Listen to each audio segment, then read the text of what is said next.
Hi everybody, Terry Ryder from hotspotting.com.au. Just wanted to bring you up to date with some of the major stories happening in real estate this week. One of the most interesting things that's come out this week is the new figures from the Bureau of Statistics on home lending. They're actually, the latest figures are for the month of May.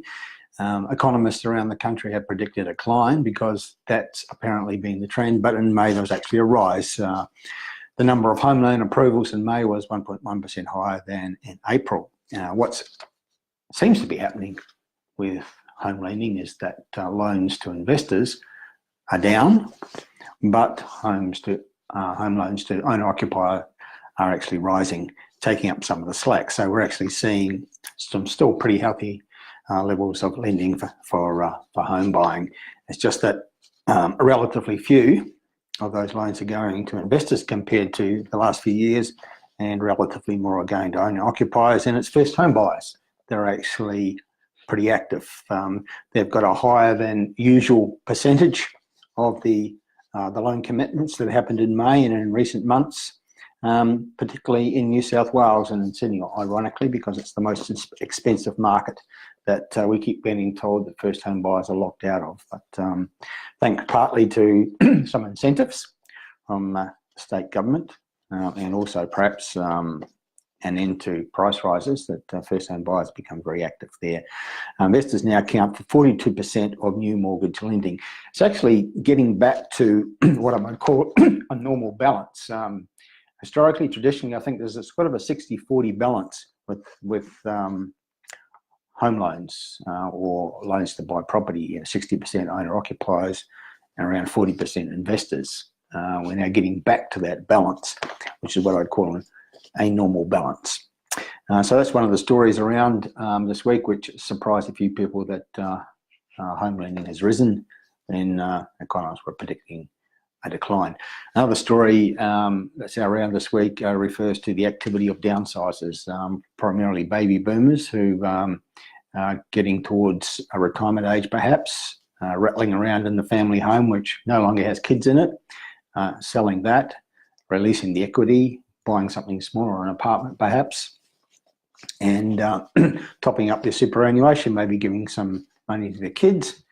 And that, according to what the research tells us, is becoming an increasingly active part of the property market. And I would suggest that it would become even more active if the costs of selling and buying again weren't so onerous. And I'm referring particularly into the stamp duty component of that transaction, also commissions paid to real estate agents, legal fees, all the costs of selling a property and buying a new one, relocating, is a major deterrent to people, particularly elderly people, downsizing. It stops them doing it when they would like to do it. And I think that governments need to address that. They need to have stamp duty concessions for downsizers of a certain age group to free up housing stock for younger people as part of a package of solutions to the affordability problem.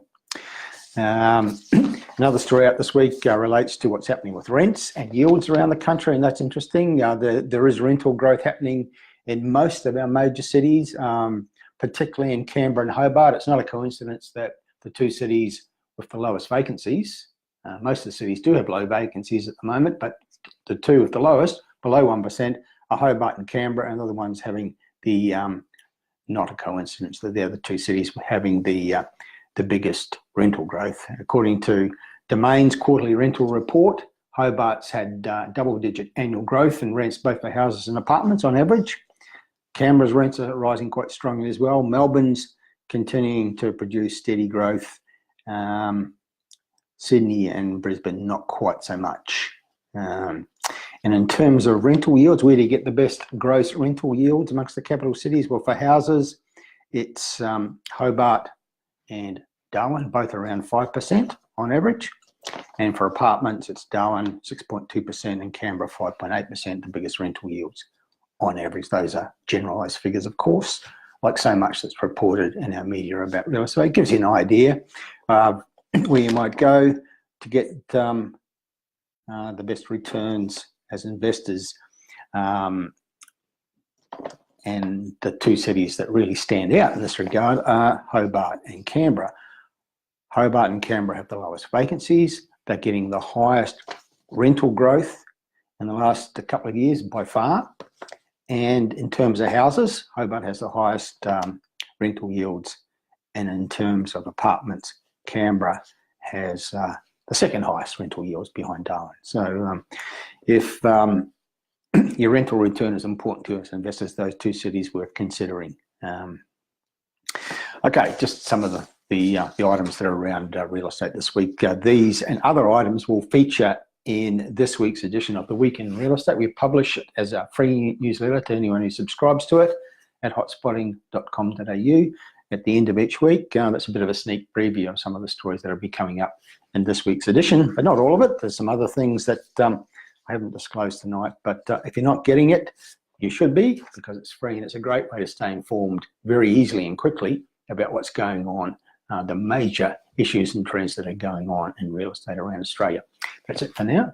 Terry Ryder from hotspotting.com.au signing off. I will talk to you again soon.